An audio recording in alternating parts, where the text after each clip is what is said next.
Good morning and welcome to the Core Connection. I'm Mira Rubin here with you on Enlightened World Network. Today's topic is trust. But before we get started, let's settle in and get connected here. Let's take a deep breath in through your nose. Hold it and allow the energy of that breath to just move throughout all your being, through your cells, through your organs, through your skin and your bones. And exhale and gently relax. And let's take another deep breath in. Hold it and feel all that energy surging through your body and moving beyond and just expanding out into the world beyond you. And exhale any tension. And then let's gently press our palms together and softly rub your fingers against your palms. Feel your fingers, feel your palms, feel that tingling, and bring yourselves present right here, right now. So, the topic of trust, it's a thorny topic. I am inclined to encourage people to trust themselves. And in having that conversation, I think back to a time in my life where I most certainly didn't trust myself and I didn't consider myself trustworthy. And one of the reasons for not feeling trustworthy or not trusting myself is because I would make promises to myself that I didn't keep. Like I would say that I was going to do a diet or exercise or get certain things done, and then I wouldn't do those things. And I would perhaps um, I was better at making promises and keeping promises that I made to other people than I was to myself. But the broken promises to myself really engendered a lack of trust for myself. And so I've been thinking about this because I'm at a place in my life where I do trust myself, and I was looking at what's different. And I notice that what's different is, first, I'm a lot less reactive. So, one of the reasons that I was unable to trust myself in the past was that I I was easily triggered by things and kind of had a runaway momentum in my mind and reactions that I was unable to control or to divert. And so when we think about trust and building trust in ourselves, I think that the first and probably most important step is to be examining our reactivity, examining where we need healing. Because to be able to really find oneself in alignment, it's it's necessary to heal ourselves first. So what does that look like? I think it starts with first recognizing the things that we we judge about ourselves, and to start looking more deeply at those things that we judge about ourselves and find a way, a path to forgiveness, self forgiveness, and forgiveness as a path to healing.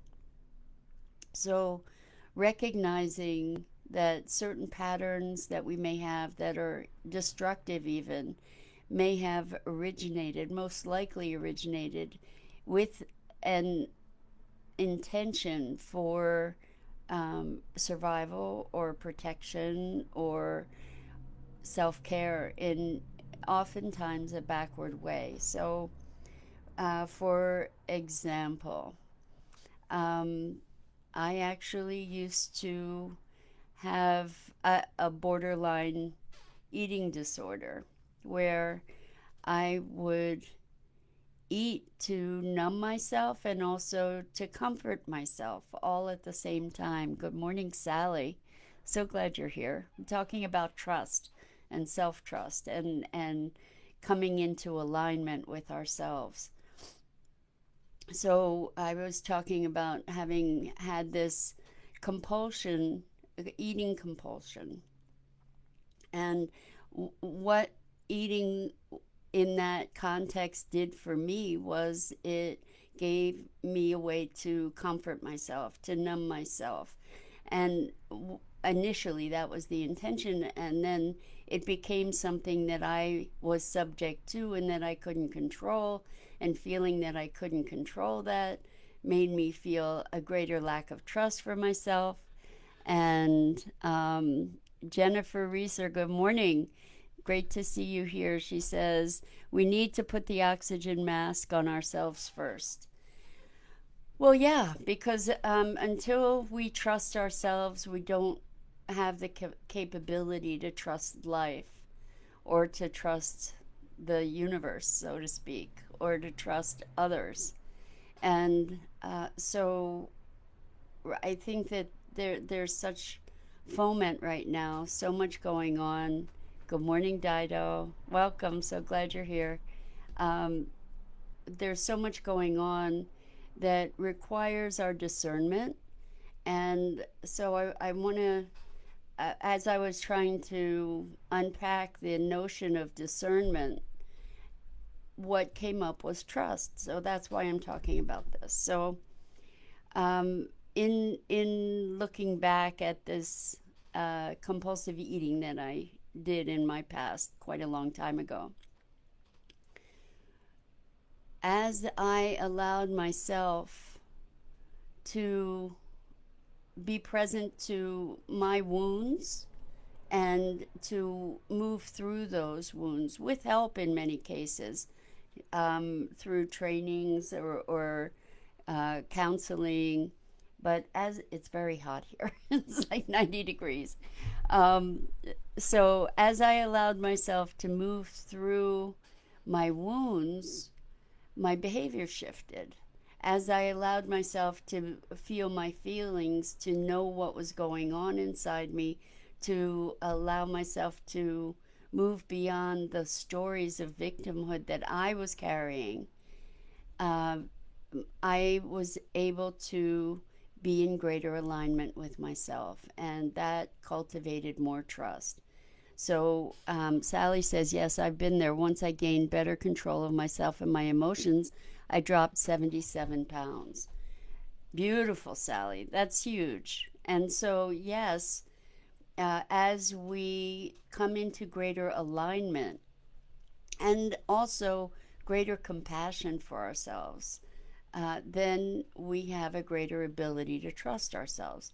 So I think the not trust or the distrust or the behaviors that lead to distrust also can feed feelings of self hatred and self condemnation. And I think the transformation from self condemnation to compassion is a really, really powerful vehicle to healing, to recognize that whatever those behaviors are, whatever those ideas are that we have about ourselves, if we're able to hear them and to ask questions such as, what must I believe in order to think that of myself or of others? And what must I be feeling to to take these kinds of actions that are destructive to me? You know, what must I, maybe I feel like I need to be punished. And so when we recognize those things, it does take stepping back to be able to see ourselves through a meta lens, you know, from like a higher up level, to look compassionately and say, hey, what the heck's going on here? what is going on with this? What do I need to be thinking in order to be eating a half gallon of ice cream at one crack? And I actually did that on multiple occasions a long, long time ago. Um, then, then we can move into a place of deeper connection and compassion, and find a place or a part of ourselves that can parent us compassionately and lovingly. And this all comes back around to allowing ourselves to grow the relationship with ourselves such that we can begin to cultivate and expand our experience of trust for ourselves. And another deep, deep part of trust, self trust, is connecting with your intuition, like your gut feeling, over and above perhaps your thoughts. Because thoughts can be mechanistic, thoughts can be like a hamster running on one of those little wheels, just going around and around and around. And um, they can, as they go around, build momentum that further cements the thought and the attendant feeling. You can work yourself up into a frenzy, and that's typically how we do that. How we get into a rather challenged emotional state is through the thoughts and the pattern thoughts that we run over and over and over again. So what we can learn to do is to change our state. And I know I've spoken about this before, but we can deliberately choose to change our state by if we're seated, jumping up and shaking it out, or singing a song, or sometimes playing music or dancing or whatever, to change the state, and then give ourselves an opportunity to introduce a new conversation that can shift our emotion and that can bring us back to a place of centeredness. And of course, deep breathing is also a really powerful way to move through a state, or to break a pattern of thought. So it's interesting because we want to be able to attend to the experience of emotion, the emotional experience, and we also want to not be feeding that with patterned repetitive thought. So you can easily break the pattern of thought, which may break that emotional state as well. Um, the key here is to find your path to separating the emotion from the story, because the emotion is energetic, and I guess in certain ways the thought is energetic too. They're intertwined, but we do have the the power to allow those emotions to move through, and as we do transform the emotions, it has the capability to shift the whole thinking as well. We can shift the thinking to shift emotions. We can shift emotions to shift the thinking. However, the emotions are a physical thing. It's a physical thing that happens when we experience different emotions. There are all different chemicals that get released in our bodies. So as we deliberately either allow ourselves to move through those emotions, or we shift the focus and shift the experience of the emotions, we are changing physiology. And there are times, I guess there are times for both approaches. It's interesting that a conversation about trust took us down this windy way, uh, but I want to really recognize that um, as we come into greater alignment with ourselves, as we develop greater trust for ourselves, uh, we have less need of defensiveness because we can trust ourselves to put ourselves in situations that are appropriate. We can trust ourselves to respond rather than react. We can trust ourselves to make good decisions. We can compassionately allow ourselves to grow and confront our own weaknesses. We can, as we trust ourselves more, we can shine a light on the things about ourselves that we want to change and move through. And I know so many people talk about protection, especially people that are empathic, uh, that are very susceptible to other people's energy. And as we become more whole, as we become more integrated and unified and aligned, my belief is that we become our own protection, that we don't necessarily have need of additional shields because we're whole and complete. And uh, trust is a big, big component of becoming whole and complete and aligned. So I know so many people speak that they have trust issues. I certainly did in the past, and it was, or they were directly related to the fact that I didn't really trust myself. And all of this conversation about trust is very much related to the need to trust ourselves in our discernment about what is happening in the world, about how to make sense of what's going on in the world, uh, and why I focused on trusting ourselves is because if we trust ourselves, then we don't have to trust our welfare or entrust other people with the power to make decisions for us.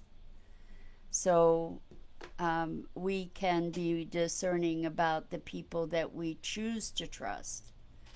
And I probably, like so many of you, have trusted the wrong people at different times in my life, and it was also because I didn't trust myself, and so I deferred to others when I did not trust myself. So it's a thorny issue, this trust thing, and there are degrees of it, and it is a lifelong learning, I believe. I don't think that we should blindly trust anyone or anything, is what it comes down to. And in terms of blind trust, I think that means ourselves as well. As we need to be willing to trust our gut. I think that when it comes down to it, our deep intuition is much wiser than our mind. And as I think the bottom line to this conversation that I'm having with you and having with myself is that that we do have access when we connect to our deepest intuition beyond our thoughts and ideas. So when we connect to our heart and we connect to the intelligence in our gut, that's where our wisdom really comes from. And the mind will churn and question and challenge and and repeat programming that may not be true to our heart and our soul. And so when it comes down to it, one we talked about forgiveness of self being a really powerful movement toward trust, compassion toward self, and most importantly is connection with heart and gut to go beyond the limits of the mind and to find a deeper and more powerful alignment with our core being. So Jennifer says, I'm trusting myself to be able to teach my grandchildren what I know now so they have a better awareness of themselves. I needed this reminder this morning. I agree with not blindly trusting. I followed my instinct several times this week and was pleasantly surprised at myself. I'm growing and expanding. Thank you, Mira. Thank you, Jennifer. I am so glad to hear that you trusted your instinct because really our instinct, when our real gut instinct rather than reactivity, our real gut and heart knows what to trust and knows when there's danger and knows when we're safe and knows how to navigate and the more we're able to connect with that inner wisdom, the better everybody's going to be. Good morning, Harvey. So thank you for being here, Harvey. Anyway, I am going to sign off. I so appreciate your engaging with me, and I'm thrilled to be having you here. I'm very grateful, and I hope you find these morning chats useful. I'm Mira Rubin here on Enlightened World Network, and please check out the other wonderful programming that is available on this Facebook channel. And Dido says, I'm going to share this with my teenage son. I wish I had known this when I was his age. That's beautiful. Wow. Thank you. Um, and Sally says, thank you. You are so welcome. Thank you. Thank you really for being here and for giving me folks to engage with. I so appreciate it. And um, yeah, it means so much to me to have this connection with you. And with that, uh, I hope you'll join me tomorrow morning. I'm here every weekday morning at 9 a.m. And so much love and compassion to you.